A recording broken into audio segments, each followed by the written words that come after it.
Hola, ¿qué tal? ¿Cómo andan?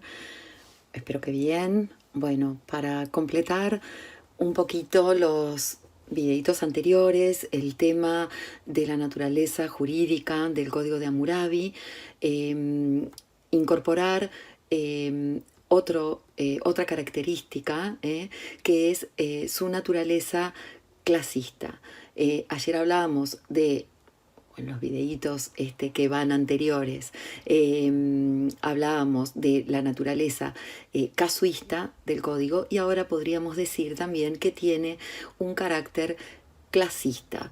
¿Por qué? Porque el código refleja los distintos estamentos, las distintas categorías sociales que había en esa o que conformaban esa sociedad amurabiana. Esto es, lo enuncié al pasar en uno de los videitos anteriores, reconoce y habla de los Awilum, de los Mushkenum y de los Wardum. Esto alude a distintas categorías, a distintos estamentos sociales.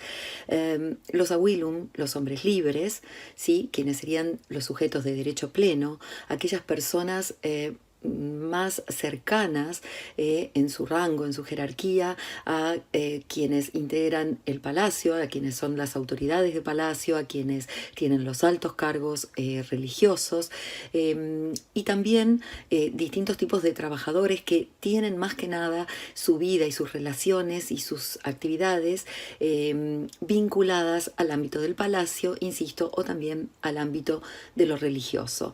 Es decir, dentro de la categoría de hombres libres, de los Awilum, tenemos a distintas personas. No todos ocupan el mismo lugar, no todos se dedican al mismo tipo de actividad, pero son, digamos, el tope de esa categorización social. Son, insisto, los que podríamos decir son los sujetos de derecho pleno. Tienen propiedad particular, aunque después también veremos puntualmente cómo funciona la propiedad estatal, aparentemente se podía reconocer algún tipo de apropiación individual o de propiedad privada, y serían estos Awilum los que tienen derecho a ser propietarios. Por otro lado, tenemos los Mushkenum, término que aparentemente se puede traducir como mezquino, y que en realidad es una categoría social integrada por hombres libres degradados o por esclavos libertos, que en definitiva tienen libertad, son libres, pero no tienen la suma de los derechos que tienen los Awilum, es decir, no son sujetos plenos de derecho. Sí participan del proceso productivo, en realidad en general prestan servicios a los Awilum, y están entonces en lo que se llama una categoría intermedia o una categoría de semilibres. Y por otro lado, los Wardum o esclavos, que serían la categoría social más baja, que son los nacidos de madre esclava o bien hechos esclavos por prisioneros de guerra. El hombre libre, el Awilum, podía caer en esclavitud por deudas, pero solo por un término de 3 años. El Wardum, el esclavo, tiene alguna característica especial en esta sociedad murabiana, que es que tiene alguna esfera de derechos reconocida, aunque mínima. Es decir, no es la esclavitud igual a la de otras sociedades de la antigüedad. Tiene alguna esfera de derechos reconocida. ¿Qué pasa? Porque puede contraer nupcias, por ejemplo, con una mujer Awilum, y si tienen hijos, esos hijos van a nacer en la condición de libres. Podía llegar a comprar su libertad si desarrollaba, si llegaba a tener algún tipo de peculio, de patrimonio. Esto podía ocurrir que el templo le hiciese un préstamo como para que pudiese entonces negociar, comprar su libertad. No son, digamos, las situaciones más extendidas, no es que esto fuese, digamos, súper común, pero esas situaciones se podían llegar a dar. O podía ser libre por manumisión, es decir, que obtuviese la libertad por ser manumitido, por ser liberado por quien era su amo, o tanto fuese una persona, digamos, particular, o si fuese el propio Estado. Y ¿Por qué decimos que esto forma parte de o constituye de algún modo un rasgo esencial, característico de la naturaleza jurídica del llamado Código de Hammurabi?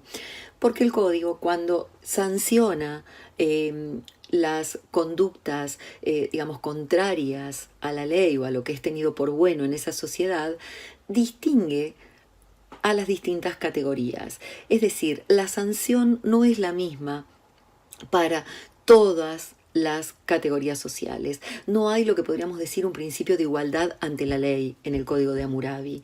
No hay isonomía. La ley no es la misma ni se aplica de manera igualitaria a las diferentes categorías sociales, sino que se va a aplicar la sanción más ruda, la más fuerte, la más cruenta para las clases más altas. Entre Awilum se va a aplicar, por ejemplo, la ley del talión.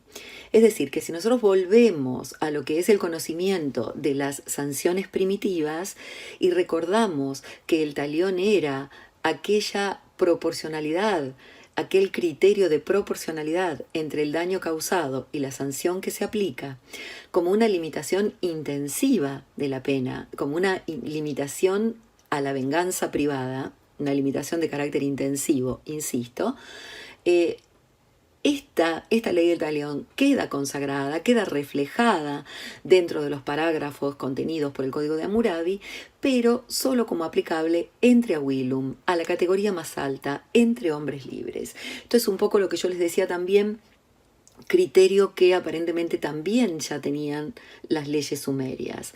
Es castigar más fuerte a quienes se suponen están en la mejor condición social y tienen más elementos para respetar la ley, para conocer la ley y respetarla y actuar conforme a lo que es tenido por bueno por esa sociedad. Entonces, si transgreden, tener un mayor castigo. Para los estamentos más bajos, para la categoría intermedia de los muskenum o semilibres, como para la de los wardum o esclavos, la sanción no va a ser la de la ley del talión, sino lo que podríamos caracterizar, recordando las sanciones primitivas, como composición. Es decir, la sanción va a ser de tipo pecuniaria, de tipo patrimonial. Van a ver ustedes en el análisis de los parágrafos del código que hay una aplicación de mayor valor económico, de mayor carga patrimonial, entre o para muskenum y de menor valor para los esclavos. Es por eso entonces que podemos hablar y distinguir este carácter clasista, dado entonces este reflejo que hace el código de las distintas categorías o estamentos sociales que componían a la sociedad hammurabiana a través de la aplicación de distintas sanciones penales cuando es el momento de castigar precisamente la conducta transgresora de los miembros de la sociedad. Bien, esto es entonces un poquito cerrar ese concepto de la naturaleza jurídica del código o hablar de sus características principales y a la vez avanzar un poquito en lo que es la respuesta de aquellas primeras consignas que formaban parte del trabajo práctico que yo les di en la última clase presencial que tuvimos. Algo que quiero comentarles, no lo hice en los videitos anteriores, pero corresponde hacerlo, es obviamente esta particularidad, este carácter extraordinario de la situación que vivimos, que como yo les decía, vuelve extraordinario todo lo que vivimos en consecuencia, incluida obviamente esta experiencia de enseñanza, aprendizaje, enseñanza. Entonces, necesariamente, más allá de todos los medios que arbitremos y de las herramientas que podamos utilizar para volver más efectiva esta circunstancia del aprendizaje, tanto para ustedes como para mí como docente, necesariamente requiere de un compromiso de todos y particularmente de ustedes en el sentido de ponerse a leer, ir tratando de dar respuesta a las guías de investigación, pero insisto, ponerse a leer, tomar los materiales. Ustedes tienen que estar tranquilos en que el programa tiene la bibliografía que indica el programa es la que básicamente seguimos.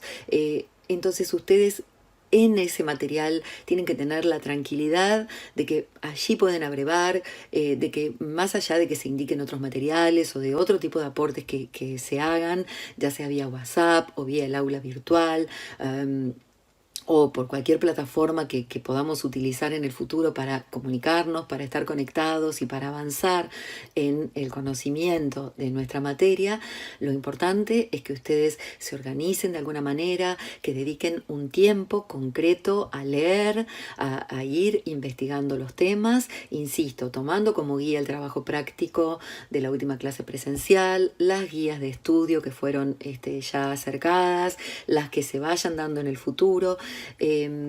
Pero necesariamente necesito yo y necesitan ustedes que nos comprometamos todos, digamos. Insisto, que ustedes encuentren un tiempo, una manera de sentarse a leer, de hacer, no sé, un cuadro, de anotarse las dudas que tengan, de hacérmelas llegar a través del WhatsApp, a través del aula virtual, con los distintos medios o plataformas que podamos conectarnos en el futuro. De hecho, con Iñaki estamos viendo la posibilidad de